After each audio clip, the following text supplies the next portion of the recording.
Hey, I've got a couple of videos for you here. We're going to split them up into two. That way we can make it a little bit more uniform for you. This is today we spoke with Ryan Day.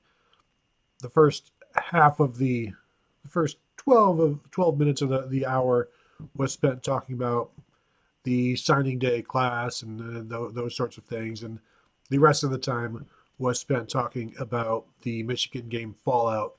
So we are going to then Tom Moore and I talked about that afterwards. And so we thought we'd go ahead and split these videos up so that you've got them compartmentalized. So the first one here, we're going to be talking about this is recapping what Ryan Day had to say about the loss to Michigan, the reasons it happened, the move forward, and picking up the pieces and continuing on to try and get these last four wins. So that's what we will be talking about here. So we do appreciate you tuning in. Go ahead and hit that thumbs up if you would like to do so. We would appreciate that. And of course, continue to find us at BuckeyeHuddle.com. Thank you. Hello, everybody. Welcome to the Buckeye Weekly Podcast. I'm Tony Gerdeman here, as always, with Tom Orr. Tom, how's it going? Well, Tony, we got to talk to Ryan Day about how the Michigan game went and what's next for Ohio State. And, boy, it is, I don't know if roller coaster of emotions is the right phrase, but a lot of, it's signing day. So this is like hopeful for the future, and also the college football playoff on deck. And they got some good news on Tuesday night on that front. But also now it's the Michigan loss. This was all today. Yeah, it was. And we will discuss the Michigan loss here because it's the first time we've gotten to talk with Ryan Day since the actual game. And it turns out after looking at film, he pretty much is in agreement with everybody who was saying, do this more, do that more. Basically, stop running in between the tackles, stop running it up the middle, throw it more, get it outside more, do more tempo. And he was like, yeah, after watching that's all clear that they could have done all of those things better and more. Well, it just felt like they kind of got hung up in, why isn't this working? This should be working. Why? And I had my hand up, and I think they essentially ran out of time and didn't. The question I was, it was Quinshard Judkins. Okay, you have a running play that works. Why do you not go back to that? Like, I realize you can't just run the same. This isn't a video game. You can't run the same play 12 times in a row, but you could run the same play later and run it the other way. Run a, you've seen this over the years where the quarterback takes a step forward like he's going to run the speed option and then drops back and throws a play action pass off. I mean, there's a bunch of different things you can do with that, and they just felt like they never went back to it. And I talked to Ross Fulton about that on the morning show episode that'll drop a little later on today. And it's just kind of, why do they not go back to Lane Kiffin is known for like spamming those concepts. You can't stop something. He's going to run it. He's going to run it. He's going to run it. Why do you not go back to that? It just felt like they just kind of got a little like,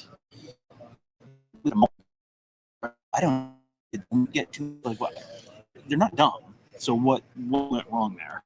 Yeah, and that question did get asked. It would have just been, yeah, you're right. We should have done that. Because that was the response to a lot of the things like, why didn't you do this more? It's like, yeah, we probably should have done that, which is on one hand honest, but on the other hand, it's concerning. Well, but if like idiots like us or anybody. Thank you for not singling me out there. Right. That are like, gosh, we came into this game saying, more tempo would be a good thing against Michigan. And day after this today said, yeah, tempo would have been better. And there's just like so many things after the fact. And he also talked about how this was as loose as they'd been coming into this game since 2019. We all know what happened in 2019, but then said things started to, you could sense some tightening up as things were going poorly here and there, a turnover, a mistake here or there, and then things started to tighten up, and that was all clear as well. Oh, for sure. And you wonder just the one interception in the first half that immediately they fall behind 7-3. And it's like, if this is 2 years in a row where they've thrown an interception backed up way in their own end and basically handed Michigan a touchdown. The offense has handed Michigan a touchdown. And boy, how different are those two games if you don't immediately hand Michigan 7 points? points. And there's a bunch of what ifs. What if you don't lose the punt in the sun? What if you don't fail to field the kickoff in the second half? What if you're a little more aggressive with with some of those fourth down decisions when the number of possessions is so limited? There's just so many what ifs, and ultimately at this point there's nothing they can do about the Michigan game. Now it's just, okay, now you recognize here's what you did wrong maybe last week. What are you going to do now? Because you got a big game coming up in a little less than 3 weeks. What are you going to do now to make sure the next one comes out better than the last one? Yeah, it's similar to the 2022 game against Georgia, where the message at that point was like, we have nothing left to not swing. Like, basically, there's nothing left to lose, and that's the situation now. You've got 4 games. You lose and you're done. Survive and advance, that sort of thing. So don't just go in there timid. Go in there with everything you got. And he said the same thing. They're going to go swing away. There's plenty of lessons to be learned from the loss to Michigan on what not to do. Don't do what Donnie don't does. There's a lot of that, and so just go full Costanza, do the opposite, that sort of thing, and it'll work out. I thought the most interesting thing that he talked about in terms of maybe doing something different was one of the very last questions, and that was about the offensive line. And the question was like, okay, well, the offensive line wasn't getting done really what you needed to get done. Are you looking at maybe tweaking some things? And it was very definitive. We're looking at, and it was, are you looking at shuffling people? Or are you looking at putting different people in? And it was yes, blanket yes. Looking at, I think he mentioned Luke Montgomery. Did he mention Josh Padilla? I think, and maybe moving Donovan Jackson back inside. I mean, that's the craziest part of that, right? Yeah, but this is very much an everything is on the table, because they know if they play like that again, you're not going to get to. You might get through your first game playing like that, maybe, but you're not going to get through 4 games playing like that. And getting through 4 games is the goal. They know they're going to have to make. This is the time if you're going to make a change.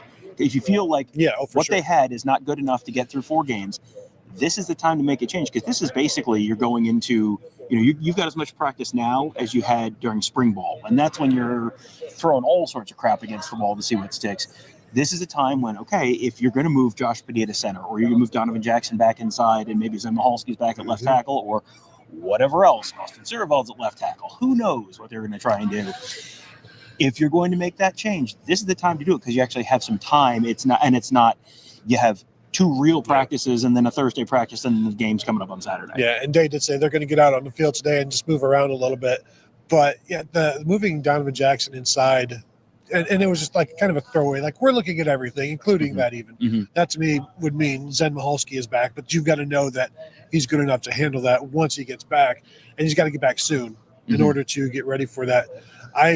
We've seen Carson Hinsman get benched after the regular season last year, so they're willing to do some crazy stuff at postseason time on the offensive line. Yeah, I think they'll have a better plan this time. I wouldn't be shocked if there's a new center though, and that was one of my suggestions after the game is go to Josh Padilla and allow Carson maybe to get back to guard, and that's a possibility.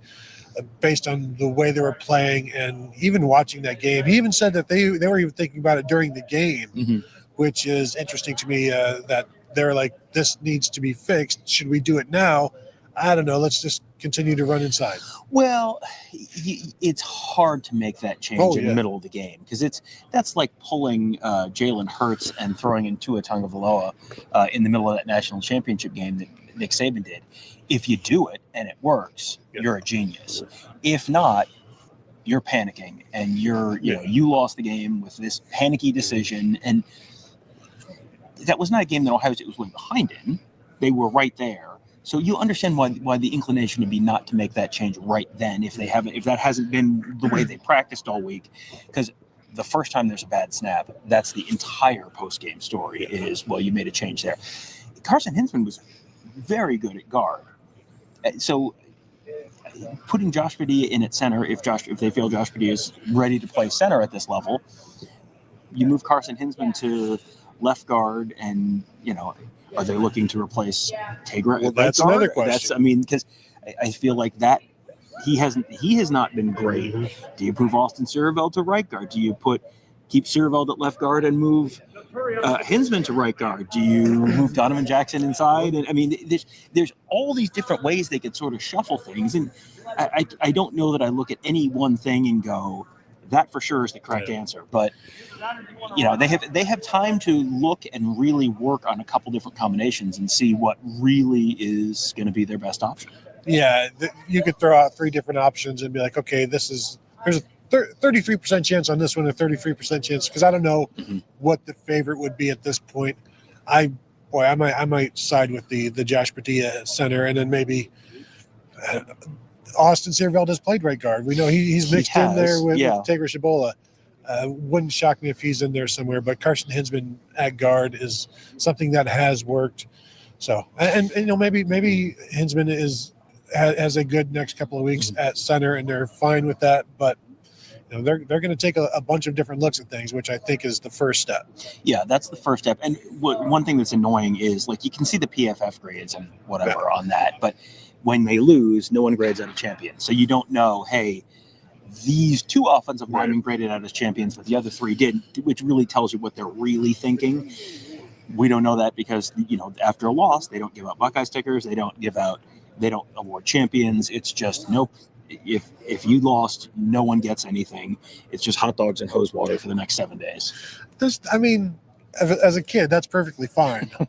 Not sure the nutritionist staff would agree, but.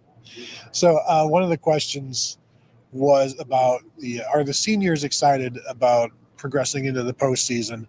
And the answer that Ryan Day gave at the beginning was, I think there's a mix of emotions there, is the quote. And then eventually he's like, but, as they find out who they'll play, the excitement will grow. And that to me is like, the answer is basically, you're not going to get over this hurt right away and be like, all right, let's go.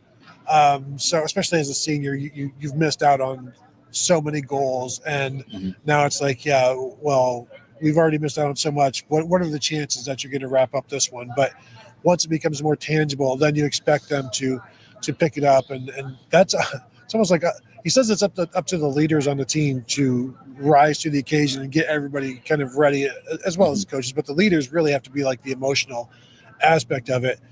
And so half of the seniors that are like ready to go and some that aren't just yet, or is it the underclassmen who are like, I've got more to go. Like, let's do this. Well, I go back to 2022 when they were in this exact situation. And, this year, at least they know they're going to be in the playoff. They don't know where, they don't know against whom, but they know they're going to be in the playoff. This time in 2022, everyone was sort of sitting in here and going, well, if USC craps the bed against Utah and, there were a couple other things that needed to happen, and all of those things ended up happening. But in the middle of that week, I think it was, if I remember right, it was maybe like a Tuesday or a Wednesday kind of thing that week. That was when JT Tuimoloau got up and, basically told the team to suck it up. And he at that point was a sophomore. So is it a Caleb Downs? We've I think might be one of the leaders on this team, regardless of captaincy, regardless of status. So is it someone like a Caleb Downs? When it gets a little more real, probably Tuesday night when they were watching and figuring out, okay, not only are you going to be in comfortably, you're going to be pretty comfortably in a home game. At that point, okay, you can start to turn the page. Yeah, this is something that they have spent the last year coming back specifically to beat Michigan and to go to the Big Ten championship game. Those two are now off the table. I get it. It's disappointing.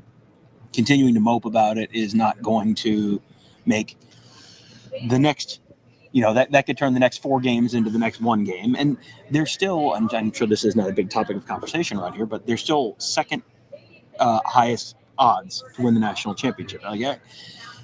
A lot of people around the country view Ohio State still as a very legitimate national championship contender, and you would think that at some point the folks in the building, if they're not mentally there yet, they will get there relatively soon. Well, that's where you just put together whoever the next opponent is, just a blooper reel of all of their mistakes and their losses, and be like, yeah, we can beat these guys. Look at these clowns. Exactly. So the competitive juices will start to get flowing then, I assume.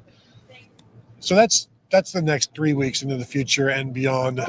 Beyond, Ryan Day was asked about his future at Ohio State. It finally had to be asked, and I asked him, do you expect to be here next year? Leaving it up to him whether he wants to leave on his own or whatever. And he said, yes, I expect to be here.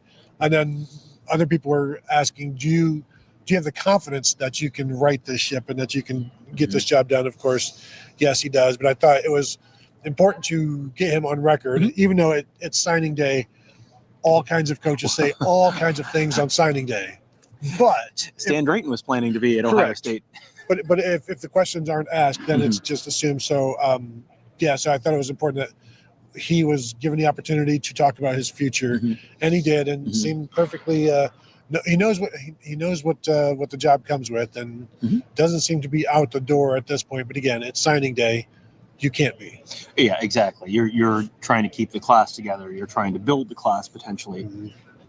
So, yeah, what are you going to say? He was also asked, why are you the right coach to get this team to reach the 3 goals when this is 4 years in a row that right now they're 0 for 11 and have a chance to go 1 for 12. And that's if they win the national championship, they will have gone 1 for 12 this last 4 years.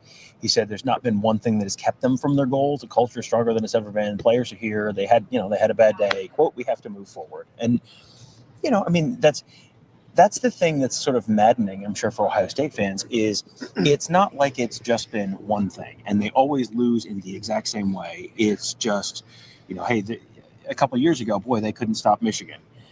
Then this year, they stopped Michigan pretty much dead in their tracks all game long, but they couldn't move the ball at all. And you've seen them march the ball up and down the field and not punch the ball in. You've seen them not be able to get Michigan off the field in the second half. This year, they get a punt and 2 interceptions on the first 3 drives of the second half of Michigan. There has not really been a consistent thread to it, other than Michigan has more points at the end of the game. That's really been the only truly consistent thread over those 4 games. And you can go through and look at a bunch of games and go, boy, one play there against Clemson, and they beat Clemson in the Fiesta Bowl, and they go to the national championship against LSU. How does that go? I don't know. We'll never know. One play here, one play there, one play against Georgia. They get the ball 10 yards closer and make a field goal, or Marvin Harrison doesn't get hurt, or Georgia gets called for targeting, or they're more aggressive at times, or they don't give up the one long touchdown. There's a million what if. And you kind of have to stack all of those on, and then they lose so close, and it drives people nuts, I think, trying to go, well, what if this, what if that, what if this third thing? And, that'll drive you nuts, but there's not necessarily the one common thread. After the 2021 season, they fixed the defense. They brought in Jim Knowles. Jim Knowles has made the defense better each and every year, stacking each on top of those. Yeah, it's just a couple of things in each game that is inexplicable at the time, but that's the common denominator is the wins and the losses, and it has to be baffling. And as you said, crushing. That he was frank. Like I did not expect that to happen, and I was crushed. You and about 100,000 other people in that stadium. Yeah, and so now you deal with it and you try to move on.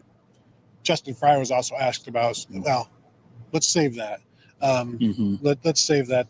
But overall, clearly, he's at the point now where to leave, having lost 4 in a row, like he seems. I can't find a quote exactly, but he's bound and determined to get this fixed, and he believes they can. But it's like, is there too much now weight on this game? And we've seen.